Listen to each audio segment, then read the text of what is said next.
പ്രധാനപ്പെട്ട അല്പസമയം മുൻപ് ഒരു വാർത്തയിലേക്ക് ആദ്യം കടക്കുന്നു. പാലക്കാട് മുണ്ടൂരിൽ കാട്ടാനയുടെ ആക്രമണത്തിൽ യുവാവ് മരിച്ചു. കയറംകോട് സ്വദേശി അലനാണ് മരിച്ചത്. കണ്ണാടൻ ചോലിക്ക് സമീപത്ത് വെച്ചായിരുന്നു ആക്രമണം. അലന്റെ അമ്മ വിജിക്കും പരിക്കേറ്റിട്ടുണ്ട്. ശ്രീകുമാരൻ പാലക്കാട് നിന്നും കൂടുതൽ വിവരങ്ങളുമായി ചേരുന്നു. ശ്രീത്ത്, അങ്ങനെ ഒരു മരണം കൂടി സംഭവിക്കുന്നു കാട്ടാന ആക്രമണത്തിൽ സംസ്ഥാനത്ത്. എന്താണ് അവിടെ സംഭവിച്ചത്?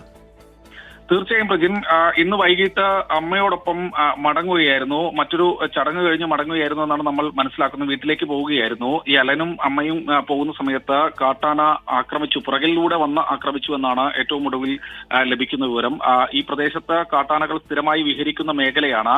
നമ്മളുടെ ക്യാമറമാൻ രാജീവ് ദേവ് നിരവധി തവണ ദൃശ്യങ്ങളെടുത്ത് വളയാറിലെയും അതുപോലെ തന്നെ പരിസര പ്രദേശങ്ങളിലെയും കാട്ടാന കൂട്ടങ്ങളുടെ അടക്കം ദൃശ്യങ്ങളെടുത്ത് നൽകിയതുമാണ്. ആ കാട്ടാന കൂട്ടങ്ങൾ പല മേഖലകളിലേക്കും കറങ്ങി നടക്കുകയാണ്. അതായത് അല്പസമയം മുൻപ് മലമ്പുഴ MLA A പ്രഭാകരൻ നമ്മളോട് സംസാരിച്ചപ്പോൾ അദ്ദേഹം പറഞ്ഞത് വാളയാർ മുതൽ കല്ലടിക്കോട് വരെ കാട്ടാനകൾ ഇങ്ങനെ സ്വതന്ത്രമായി വിഹരിക്കുകയാണ്. അതായത് കാട്ടിൽ വെള്ളമില്ല, ഭക്ഷണമില്ല, അപ്പോൾ കാട്ടാനകൾ കൃഷിയിടങ്ങൾ തേടി ഇറങ്ങുകയാണ് എന്നാണ് MLA പറയുന്നത്.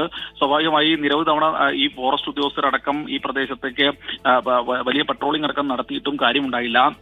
എന്തായാലും ഇന്ന് വൈകുന്നേരം 7 മണിയോടുകൂടി ഇത്തരമൊരു സംഭവം നടക്കുന്നു.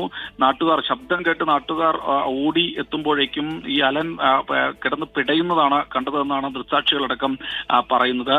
സ്വാഭാവികമായി പെട്ടെന്ന് തന്നെ ആ പ്രദേശത്ത് നിന്ന് മാറ്റാൻ കഴിഞ്ഞു. അമ്മ വിജിക്കും ഗുരുതരമായി പരിക്കേറ്റിട്ടുണ്ടായിരുന്നു.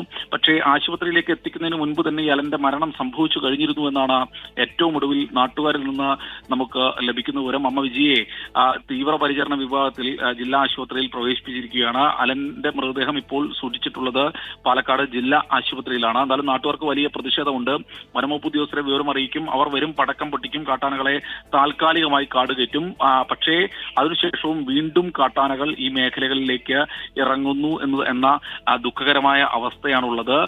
ഇതിനൊരു ശാശ്വതമായ പരിഹാരം വേണമെന്ന് മലമ്പുഴ MLA A പ്രഭാകരൻ അടക്കം ആവശ്യപ്പെട്ടു കഴിഞ്ഞു. വലിയ പ്രതിഷേധം നാട്ടുകാരുടെ ഭാഗത്തുനിന്ന് ഉണ്ട്. പ്രജിൻ, വ്യക്തമാണ്. ശ്രീകുമാറിനാണ് പാലക്കാട് വിശദാംശങ്ങൾ നൽകിയത്. ഇപ്പോൾ സംസ്ഥാനത്ത് എത്ര മരണമാണ് കഴിഞ്ഞ 3 മാസത്തിനിടെ സംഭവിച്ചത് ഇത്തരത്തിൽ വന്യജീവി ആക്രമണത്തിൽ എന്നത് എടുത്തു പറയേണ്ട കാര്യമാണെങ്കിൽ, എന്നിട്ടും അതിനെന്താണ് ശാശ്വതമായ ഒരു പരിഹാരം ഉണ്ടാവാത്തത് എന്ന ചോദ്യം മാത്രം ബാക്കിയാവുന്നു. ഇപ്പോൾ ഏറ്റവും ഒടുവിൽ പാലക്കാട് മുണ്ടൂരിലാണ് കാട്ടാനയുടെ ആക്രമണത്തിൽ ഒരു മരണം കൂടി സംഭവിച്ചിരിക്കുന്നത്. കയറങ്കോട് സ്വദേശി അലനാണ് കാട്ടാന ആക്രമണത്തിൽ മരിച്ചത്. അലന്റെ അമ്മ വിജിക്കും പരിക്കേറ്റുണ്ട്. ഇപ്പോൾ ആശുപത്രിയിൽ ചികിത്സയിലാണ്.